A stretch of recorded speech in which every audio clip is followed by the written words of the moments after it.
Hello കൂട്ടുകാരെ, ഈ തവണ വീട്ടിൽ ഓണം ഉണ്ടായിരുന്നില്ല. ചാച്ചൻ മരിച്ചതുകൊണ്ട് ഓണാഘോഷങ്ങളൊന്നും ഉണ്ടായില്ല. അപ്പോൾ പിന്നെ പാലക്കാടേക്ക് പോകാമെന്ന് വിചാരിച്ചു, സ്മിതയുടെ വീട്ടിലേക്ക് നെന്മാറ. അപ്പോൾ പോണ വഴി ചെറിയ ബ്ലോക്കും കാര്യങ്ങളൊക്കെ കിട്ടി. കാലടി, അങ്കമാലി, അതുപോലെ ഏകദേശം മണ്ണുത്തി വരെ നല്ല ബ്ലോക്കായിരുന്നു.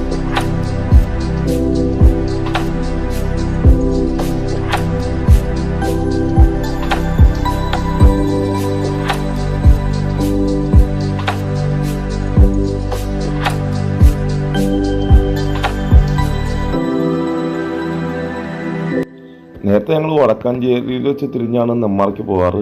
ഇപ്പോൾ ഞങ്ങൾ അണക്കപ്പാറ വരുമ്പോഴാണ് തിരിഞ്ഞു പോകുന്നത്. അണക്കപ്പാറയിൽ നിന്ന് പോകാണ് കുറച്ചുകൂടി എളുപ്പം. മാത്രമല്ല നല്ല വഴിയാണ്, ഒരുപാട് തിരക്കുമില്ല. മറ്റേ വടക്കാഞ്ചേരി ടൗണൊക്കെ ടച്ച് ചെയ്യേണ്ടി വരുമ്പോൾ ഭയങ്കര ബ്ലോക്കൊക്കെ ഇടക്കിട്ടും. ഇതിപ്പോൾ അടിപൊളിയാണ്. അപ്പോൾ അങ്ങനെയൊക്കെ നമ്മൾ ഈ അക്വഡേറ്റ് എപ്പോഴും കാണാറുണ്ടെങ്കിലും ഒന്ന് കയറണമെന്ന് ആഗ്രഹിക്കാറുണ്ട്. ഇപ്പോൾ ഞങ്ങൾ നോക്കിയപ്പോൾ ഒരുപാട് ഫാമിലീസ് അവിടെ ഉണ്ട്. അപ്പോൾ അത് കണ്ടപ്പോൾ ഞങ്ങൾക്കൊന്ന് കയറി കൊള്ളാമെന്ന് ആഗ്രഹം. ഞങ്ങൾ വണ്ടി നിർത്തി ഞങ്ങൾ എല്ലാവരും കൂടി ഒന്ന് പോവാണ്. പക്ഷേ പിള്ളേർക്ക് നല്ല പേടിയാണ്. ഇത്രയും ചെറിയൊരു അക്വഡേറ്റിൽ കൂടെ അവർ കയറിയിട്ടില്ല, ആദ്യമായിട്ടാണ് കയറുന്നത്. അപ്പോൾ അതൊന്നും പേടിയോടുകൂടിയാണെങ്കിലും പതുക്കെ കയറിയാണ്. അപ്പോൾ ഞങ്ങൾ നോക്കിയപ്പോൾ ഒരുപാട് ആളുകൾ ഈ സന്ധ്യാസമയം ആവാറ്, ഏകദേശം ഒരു 6:30 ആവായി.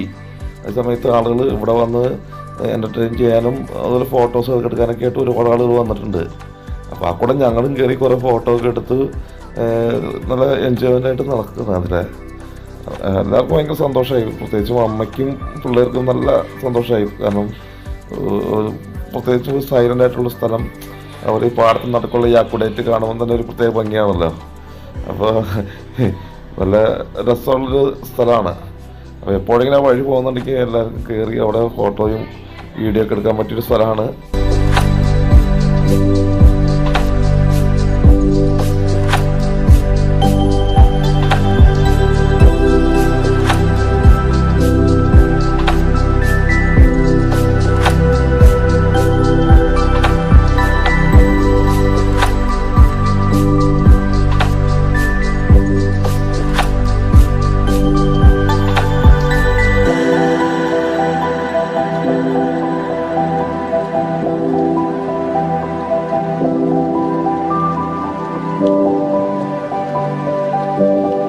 പിറ്റേ ദിവസം രാവിലെ തന്നെ ഞങ്ങൾ പിള്ളേരുടെ കൂടെ ഒന്ന് കറങ്ങാനായിട്ട് ഇറങ്ങി. ഞാനും പിള്ളേരും മാത്രമേ ഇറങ്ങിയുള്ളൂ. അപ്പോൾ ഈ നാട്ടും പ്രദേശത്തൊക്കെ ഒന്ന് കറങ്ങാന്ന് വെച്ചാൽ ഒരു പ്രത്യേക രസമുള്ള കാര്യം തന്നെയാണല്ലോ.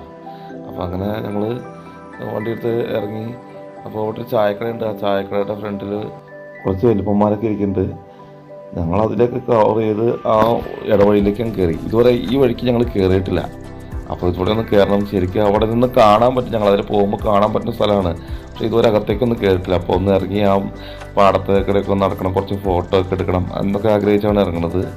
ഈ വഴി എങ്ങോട്ടാന്ന് കൃത്യമായിട്ടല്ല. അവിടെ ഒരു മസ്ജിദ് ഉണ്ട്, ആ മസ്ജിദ് വരെ കാണാം. പിന്നെ അങ്ങോട്ടുള്ള വഴി എങ്ങോട്ടൊന്നും അറിയില്ല, ഞങ്ങളത് അങ്ങോട്ട് പോയില്ല. അപ്പോൾ കുറച്ച് ദൂരം ഒന്ന് പോയി നോക്കാമെന്ന് ഓർത്ത് ഇറങ്ങിയാണ്.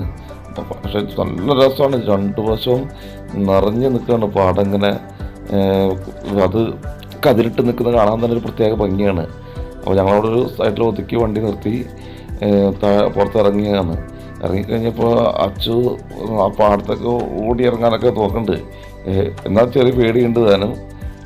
അപ്പോൾ ഞാൻ പറഞ്ഞു ഇറങ്ങിക്കോ, കുഴപ്പമില്ല, പക്ഷേ ഇപ്പോൾ സൈഡിലേക്ക് ഇറങ്ങിയാൽ മതി. അതിലേക്ക് ഇറങ്ങുമ്പോൾ ഈ പറഞ്ഞ പോലെ കുപ്പി ഓട്ടിയതോ അങ്ങനെ എന്തെങ്കിലും ചില്ലൊക്കെ ഉണ്ടെങ്കിൽ കാണില്ല പിള്ളേരില്ല, അവർ ശ്രദ്ധിക്കാണ്ട് ചവിട്ടിയാലെന്നോർത്ത് ഇപ്പുറ സൈഡിലേക്ക് ഇറങ്ങി. അപ്പോൾ ഇറങ്ങി ഓടിയാൽ രണ്ടുപേരുടെ കൂടെ ഒരു മയിലിനെ കണ്ടു. അപ്പോൾ മയിലിനെ കണ്ടപ്പോൾ അതിനടുത്ത് നിന്ന് കാണാൻ വേണ്ടിയിട്ട് പതുക്കെ അവർ പോയി നോക്കണം. അപ്പോൾ മയിൽ പക്ഷേ ഇവരെ കണ്ടപ്പോൾ മയിൽ അതിൻ്റെ ഇരട്ടി സ്പീഡിലും മയിലും പോവുക. എന്നതിൽ നിന്ന് കണ്ടിട്ടുള്ള കാര്യം എന്നുള്ള രീതിയിൽ രണ്ടുപേരും പാഞ്ഞു പോയി കൊണ്ടിരിക്കുക കേട്ടോ. അപ്പോൾ ഞാനെന്നോ നോക്കാം, ഫോട്ടോ എടുക്കണമെന്നൊക്കെ എന്നോട് പറഞ്ഞിട്ടുണ്ട്. മയിലിൻ്റെ തൊട്ടടുത്ത് നിൽക്കുന്ന ഫോട്ടോ നടക്കുമെന്ന് എനിക്ക് തോന്നിയില്ല, എന്നാലും ഞാൻ പുറകെ കൂടി.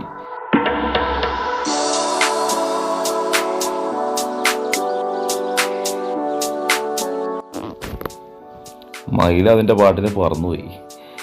അവസാനം സങ്കടപ്പെട്ട് തിരിച്ച് ഇങ്ങ് പോരുമായിരുന്നു.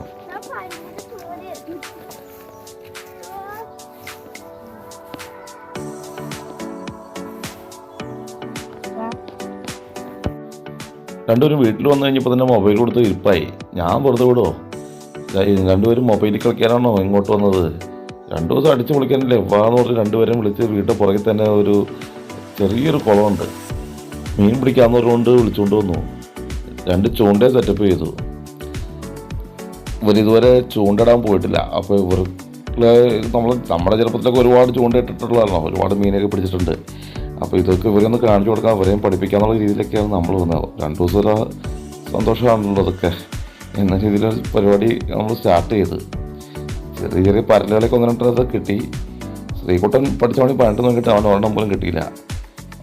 അവനാകെ തങ്ങളുടെ ഉദ്ദേശമൊക്കെ ഉണ്ട്. അങ്ങനെ ഇരിക്കുമ്പോഴാ ഒരു ചെറിയ പരലിനെ പുള്ളിക്കും കിട്ടി. ഭയങ്കര സന്തോഷമായി. അപ്പോൾ അച്ചുവിനും എൻ്റെ ചൂണ്ട കഴിച്ച് അച്ചുവിനും ഇപ്പോൾ വാശി, അവൾക്ക് ഒരെണ്ണത്തിനെങ്കിലും പിടിക്കണം. പുള്ളിക്കാരി ചൂണ്ടയായിട്ട് നോക്കി, നടപടിയൊന്നും ആയില്ല.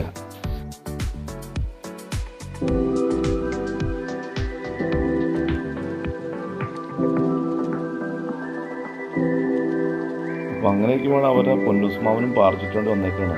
ഇങ്ങനെ ഞങ്ങൾ പിടിച്ചു തരാമെന്ന് പറഞ്ഞുകൊണ്ട് പൊന്നൂസ്മാവൻ റെഡിയായിട്ട് വന്നേക്കാണ് കേട്ടോ.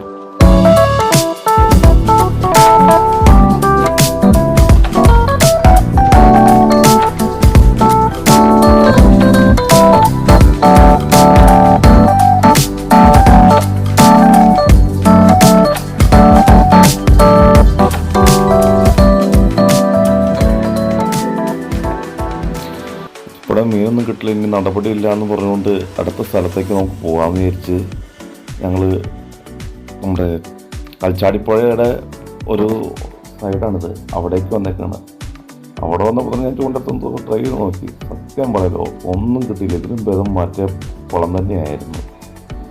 എന്നാലും വിട്ടുപോകാൻ്റെ മനസ്സ് വന്നില്ല. ഞങ്ങൾ കുറച്ചൊക്കെ ശ്രമിച്ച് നോക്കി, ഒന്നും നടന്നില്ല. എന്തായാലും വളരെയധികം സന്തോഷം. മക്കളുടെ കൂടെ ഇതുപോലെ ഒന്ന് കുറച്ച് നേരങ്ങൾ അടിച്ചു പൊളിക്കാൻ പറ്റിയത്.